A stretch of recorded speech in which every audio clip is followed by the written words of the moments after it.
My name is Alize.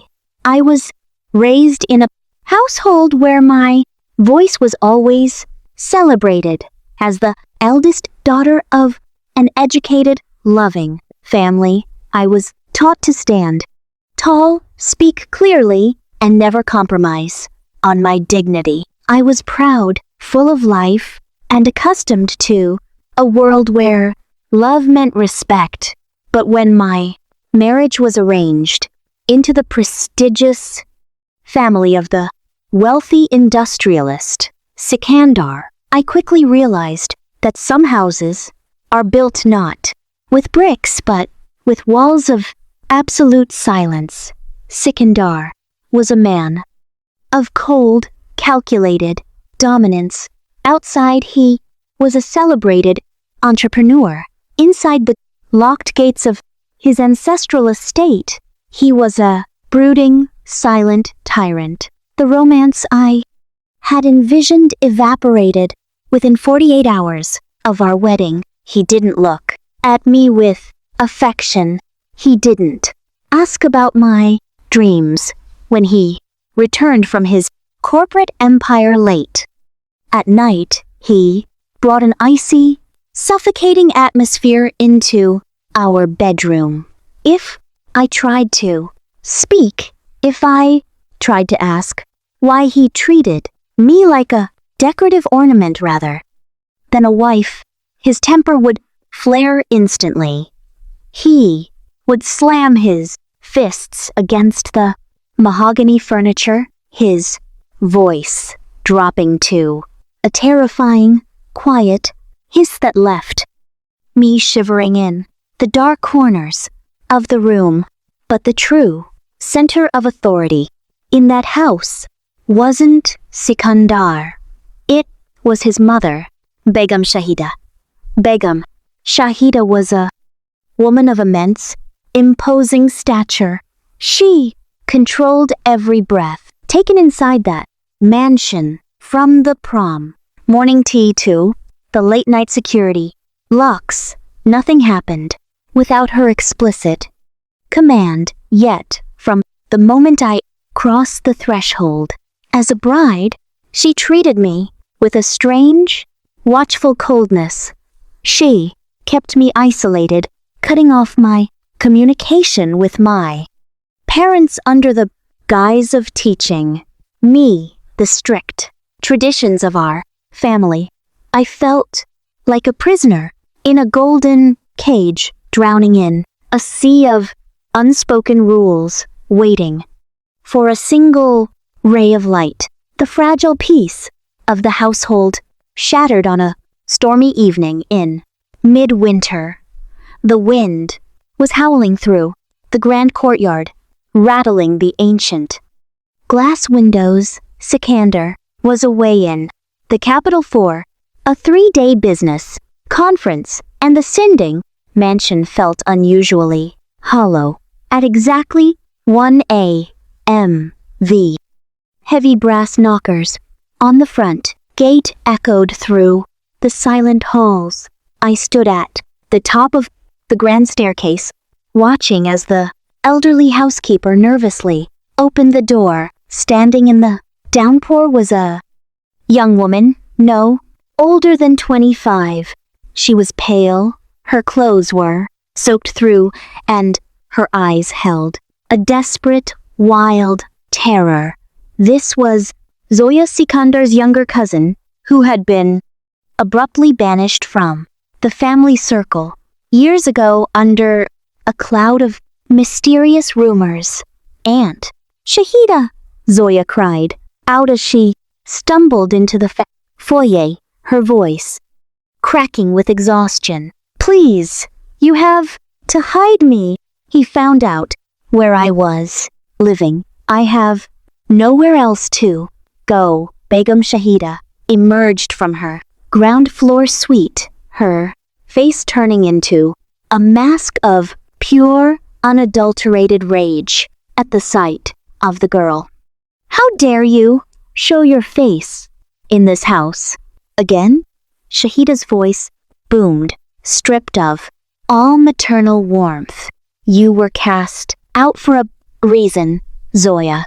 Your presence here is a stain on our reputation. Leave before I have the security guards throw you into the street. If I leave, I will die, Zoya screamed, collapsing onto the cold marble floor, weeping bitterly.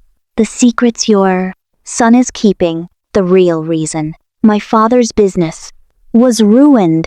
I have the proof. Now, if you turn me away, I will take it straight to the authorities. I watched from the shadows of the balcony, my heart pounding violently against my ribs. A dark, heavy veil was lifting from this family, revealing an abyss of manipulation. Seeing the absolute desperation in Zoya's eyes and recognizing the familiar terror of being crushed by this family's power, I did something I had never dared to do before. I walked down the stairs, stepped between Begum Shahida and the weeping girl and threw my shawl over Zoya's shivering shoulders. She stays, I said, my voice echoing firmly through the grand foyer. At least until the storm passes, we do not throw people into the freezing rain. Mother, Begum Shahida stared at me, her eyes narrowing into dangerous, bloodthirsty slits. You do not know what you are doing, Alize, she whispered, her voice dripping with venom. In this house, pulling at loose threads will cause the entire roof to collapse on your head. I locked Zoya inside the far corner guest room, bringing her warm blankets and hot tea. For hours she sat, shivering, staring at the walls as if she expected the shadows to come alive and grab her. Why did they banish you, Zoya? I asked softly, sitting at the edge of the bed. What does Sikandar have to do with your father's ruin? Zoya looked at me, her eyes wide with a mixture of pity and fear.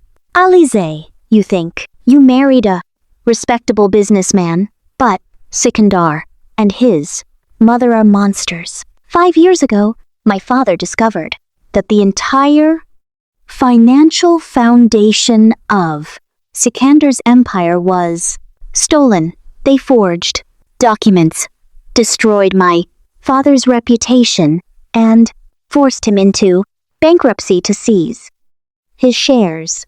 When I tried to speak up, Begum Shahida locked me away in a mental asylum for a year until I signed a silence agreement. I managed to escape, but they have been tracking me ever since.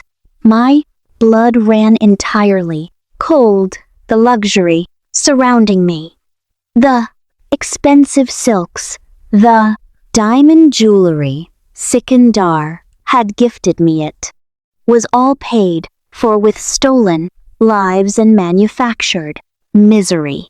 They won't let you leave with that proof, will they? I whispered. No, Zoya said, gripping my hand tightly. Her grip was burning, hot, filled with a feverish intensity. And now that, you know, Alize, they won't let you live in peace either.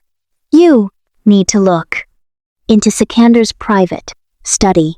The original bank ledgers from 5 years ago are kept in the hidden wall, safe behind the man family portrait.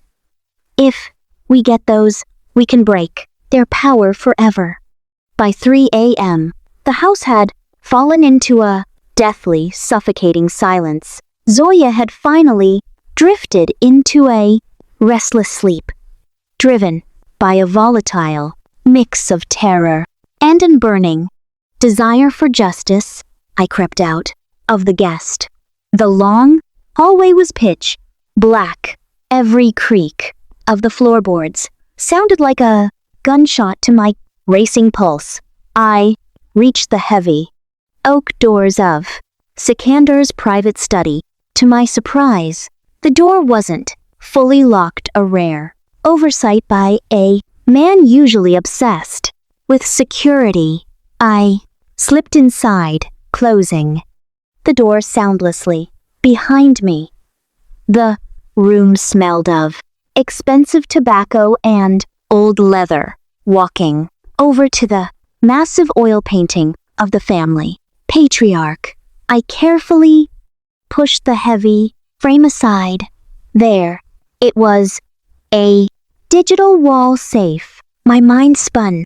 What could the code be? I tried Sikandar's birth date. Error. I tried his mother's initialization date. Error. Suddenly, a memory flashed in my mind, a sequence of numbers Sikandar had muttered angrily during a late-night phone call about his inheritance. I punched in the numbers. Click. The heavy steel door of the safe swung open. Inside lay a thick, leather-bound black journal and a digital flash drive. My hands shook violently as I pulled them out. I opened the journal and my eyes scanned the pages. It was a flawless, handwritten log of illegal transactions, bribes paid to high-ranking officials, and the systematic destruction of Zoya's father. Finding what you were looking for, Alize? I spun around, my breath freezing in my lungs. Standing in the doorway of the dark study was Begum Shahida. She wasn't wearing her usual elegant robes. She stood there in a dark, severe gown, holding a heavy silver walking cane. Beside her stood the towering figure of the family's trusted chief of security, a ruthless man named Bilal. I warned you, Shahida, said her voice, entirely devoid of emotion as she stepped into the down, moonlight filtering through the window. I told you that pulling at threads would destroy you, but you just couldn't play the role of the quiet, obedient daughter-in-law. Could you?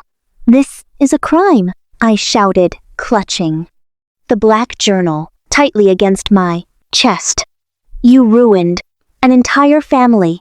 You locked Zoya away. I am taking this to the police, and no amount of your money will buy your way out this time.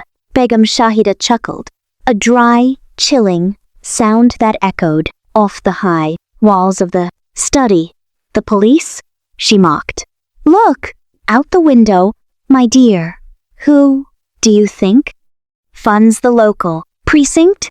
Who do you think bought the very ground they stand on? You are incredibly naive, Alize. She gestured sharply with her cane. Before I could scream, Bilal lunged forward. His massive hands grabbed my arms with brutal, unforgiving force. I fought back, kicking and scratching, but his grip was like iron. He violently twisted my wrist until the black journal slipped from my fingers, clattering onto the desk. Take her downstairs, Begum Shahida commanded, coldly, turning her back to me. Put her in the basement quarters, below the old kitchen wing. Let her spend some time in the dark. When Sikandar returns tomorrow morning, he will decide how to permanently handle a wife who forgets her place. You won't get away with this, I screamed as Bilal dragged me out of the room, my feet scraping helplessly against the expensive rugs. Zoya knows she will expose you. Zoya is already being taken care of, Shahida whispered into the dark room. Bilal dragged me down